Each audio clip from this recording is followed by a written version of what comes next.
Okay, change of pace. Going to do some shortbread fingers. I have 75 grams of ice and sugar that's been sieved and 175 grams of softened butter. You can use margarine if you want, but softened butter works a bit better. 225 grams of plain flour, 25 grams of corn flour, sifted as well.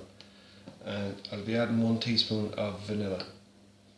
And basically beat your softened butter and ice and sugar until it's pale and fluffy, and then add in the other flours and beat until you form a dough. And then you wrap in cling film and refrigerate for about an hour. So this is almost together now. And once it's nice and fluffy like that, keep going, and the softer and creamier you get the first part of the mix, the better it'll taste.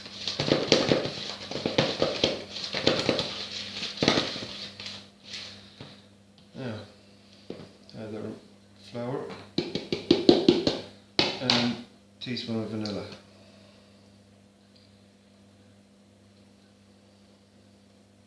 I know I'd measure normally, but I guess there's about a teaspoon left.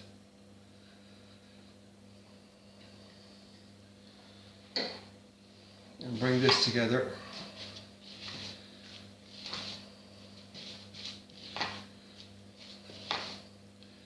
I heard Paul Hollywood say on TV the other day he's a messy baker, so I won't mind about that splash. And this should come together to form a reasonably stiff dough.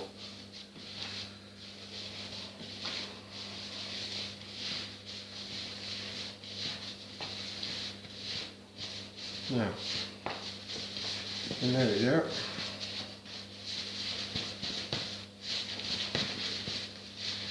It's a quick enough process.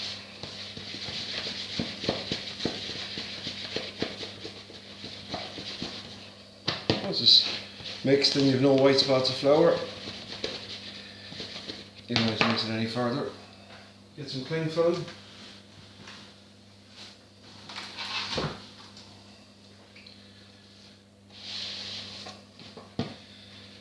And if you can lay it down to make a sausage shape, a long sausage shape, and that way it'll work out better for slicing.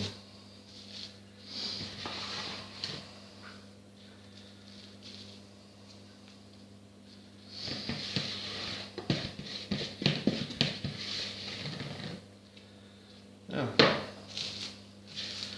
I'm going to refrigerate this for about an hour to let the butter firm up, make it easier for slicing.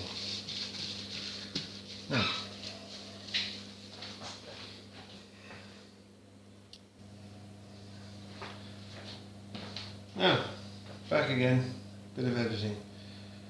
It's firmed up enough to cut into fingers, and just cut down about 8 to 10 millimeters, quarter to half inch, and cut off little fingers. I find it's just soft enough that they'll squash down rather than staying in a cookie shape. They'll go into a nice shortbread finger shape. And set your oven to 170. If you have a fan oven, I suppose 165. But these only take 15 to 18 minutes to cook. And they should stay reasonably pale. And they're not that easy to see if they're done, like they don't brown too much. This mixture makes about 25 shortbread fingers. Now I'll be topping them with chocolate, and I'll be doing tempered chocolate. Now the tempered chocolate, for milk chocolate, you just, whatever amount you're using, I'm using 150 grams. Keep back 50 grams chopped up fine to seed the hotter chocolate.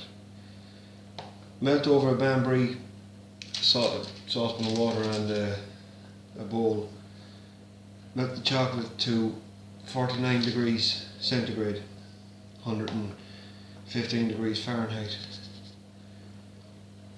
and then seed it with the remaining 50 grams of chocolate to bring down the temperature. Bring the temperature back up to 31 degrees centigrade, and I think it's 80 degrees Fahrenheit, and then the chocolate is now tempered so that when you use it it'll set to a nice shine and a nice snap. And so I'm going to put that on and have that heating, but don't let your temperature of your chocolate go above 50 degrees because it'll split and won't be usable. And temperatures are slightly different for dark chocolate and white chocolate. Dark chocolate is roughly 2 degrees higher, white chocolate is roughly 2 degrees lower on both levels. So I'm going to pop these in the oven and check back again.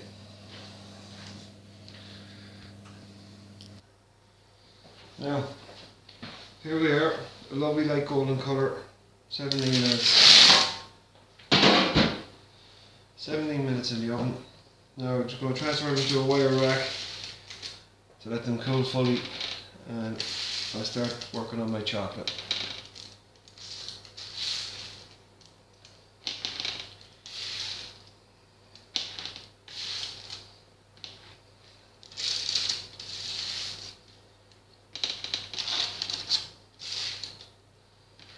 Yeah, check back in for the chocolate there.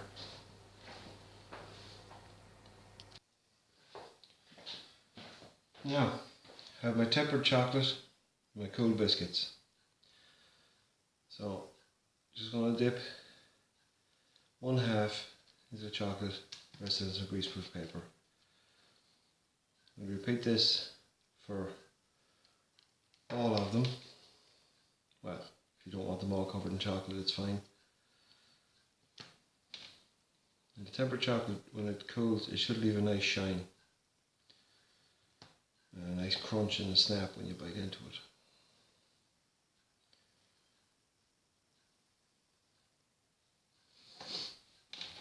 You can leave some plain.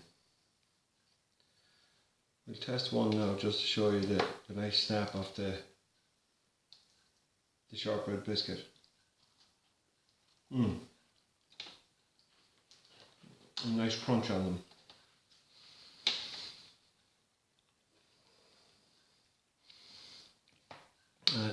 If it's a special occasion, or even if it's not, sprinkle some hundreds and thousands or popping candy or whatever's to hand onto the chocolate, and it gives a nice extra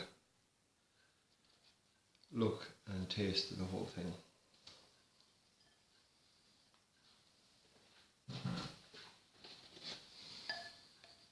This chocolate was just brought back up to 31 degrees after I seeded it with the remaining third of the chocolate.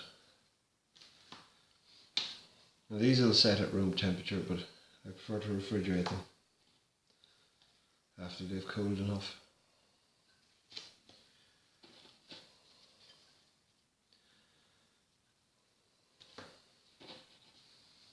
I love the last ones. Get lots of chocolate from the side of the bowl.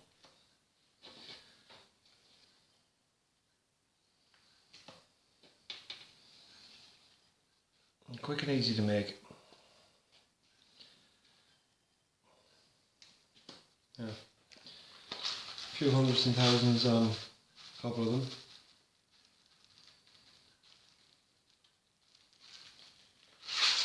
And put some popping candy.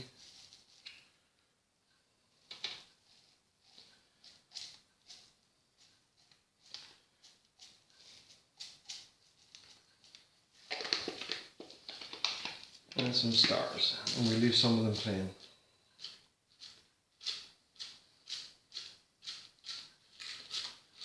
Yeah. Put them in the fridge and enjoy. Cup of tea.